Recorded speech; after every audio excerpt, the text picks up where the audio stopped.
My name is Clara Mae Curry, and what better time than now to do this video recording of the abuse of my son, Benedict Thomas Curry. This being January, the month of Dr. Martin Luther King's birthday, and 4 days before his anniversary.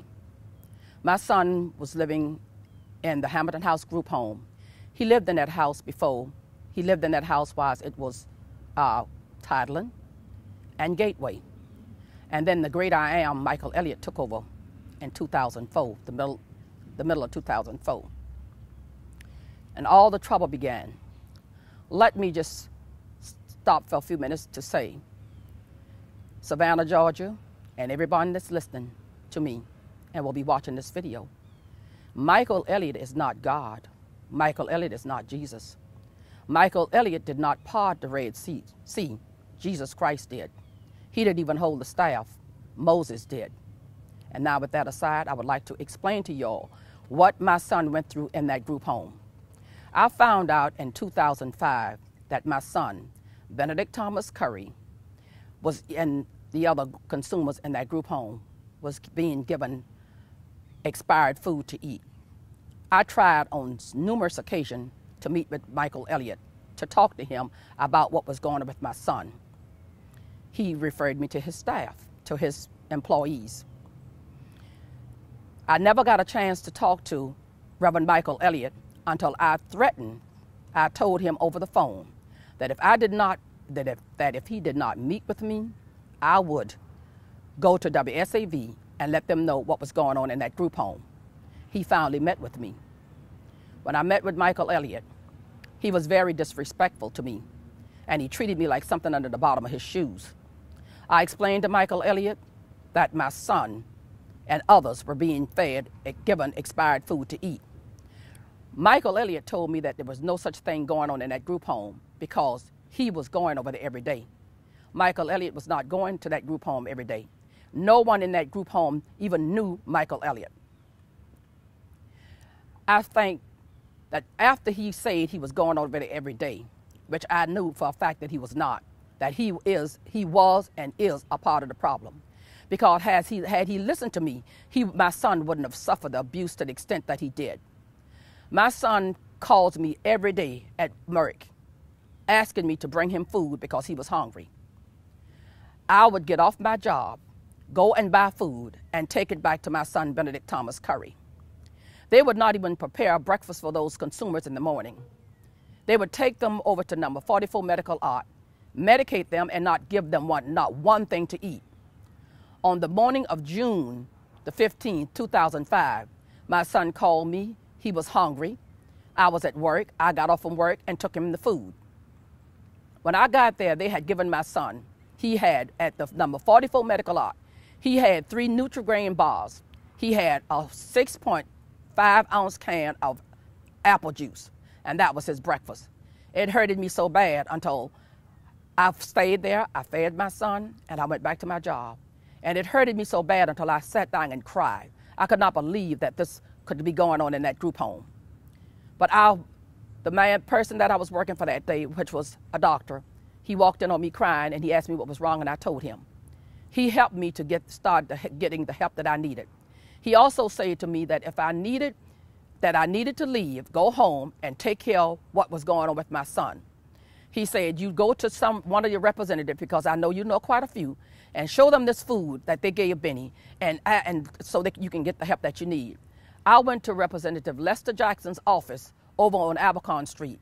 He called DHR in Atlanta, but Dr. Smith even made a phone call before I left his home.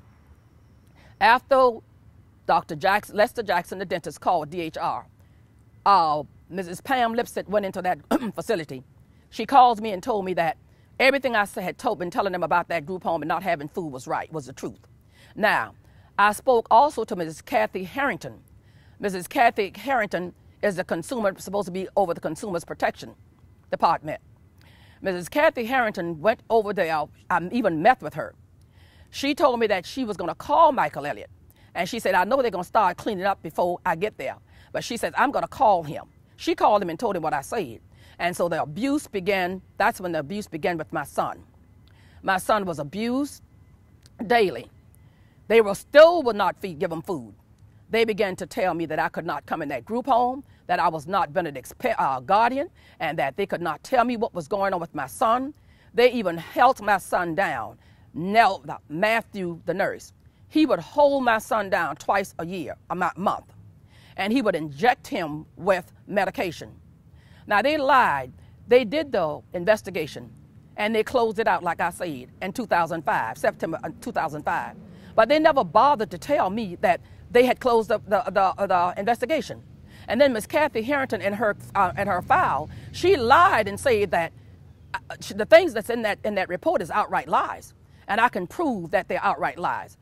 Michael Elliott, Kathy Harrington, I do not have time, nor do I desire to take the time to get off my job, to drive back and forth across town, to go and sit in your office, Michael Elliott, and watch you disrespect me, to lie to you and tell you that they were doing these things to my son and the other consumers when they were not.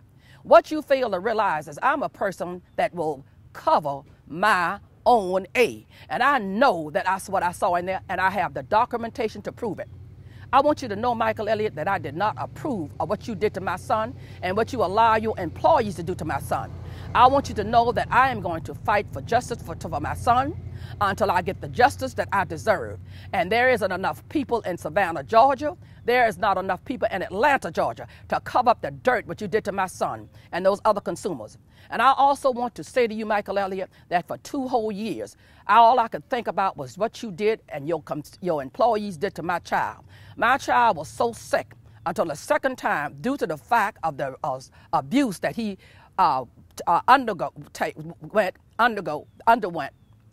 the abuse that he went through in that group home at the hands of Sabrina Wallace and the rest of those staff. Now, Sabrina Wallace even forged my son's signature on some Social Security document, and she lied and said she did not do it. I know my son's signature, and everyone that have seen that signature, that document, says the signatures does not match. When I told you all, and I tried to tell you all that what she had done, you said to me that I might as well go away because there was nothing that I could do about it, and I might as well leave alone. Can you imagine, people, how I felt when they sat across from me at that big round oak table at the Regency office at Georgia Regency in Savannah, telling me that there was nothing I could do about my son? Now, the only person that was helping me in that Regency was Mrs. Rosa Crampson. Ms. Rosa Crampson was helping me. And I took all the information. She saw all the proof. She even saw the food that they were giving him for breakfast, the Nutri-Grain bar and the orange juice. And when she was getting down to the bottom of it, all of a sudden they fired Mrs. Cranston. But I want you to know, Ms. Cranston worked for the state. You can fire Ms. Cranston, but you can't fire me. And like I said, you're going to stay on YouTube. You're going to stay on the web page. I'm going to put all my facts up there. You're going to stay on that YouTube and that web page until I get justice for my son. Now, I'm Reverend Michael Elliott, the great I am, who everybody in Savannah think that you are. If you think that you can sue me and shut me up, then you better get in line, and you better have your proof, because like I said, I have my proof, and I can back up everything that I said. I resent the fact that you did what you did to my son, and that there was a time in my life that when I see your picture in the morning news, it made me hate you. But I prayed to God and asked him to move the hurt and the pain from my heart, because I don't want to hate anybody. I want to love everybody. I even told you, Michael Elliott, that I would cook and feed the consumers on Saturdays and Sunday. I spent over $50 one Sunday feeding those consumers because that kitchen door was locked. Yes, that kitchen door was locked. And I fed those consumers. So I want you to know, Michael Elliott, this is just the beginning of what you're going to get and what the people is going to hear. What's coming next is going to shock this country and this city and this country. Let me say to you, Michael Elliott, what I wanted to say to you 2 years ago. You are not fit to be CEO of Union Mission. Now, let me repeat myself, Michael Elliott. You are not fit to be CEO of Michael Elliott. Now, you'll know where I am. You can send whoever you want to my house, because I'm not hiding. I don't hide from anybody. And the God that I serve and the Jesus that shower his mercy upon me is going to see to it that you'll never abuse another one of the least of his children.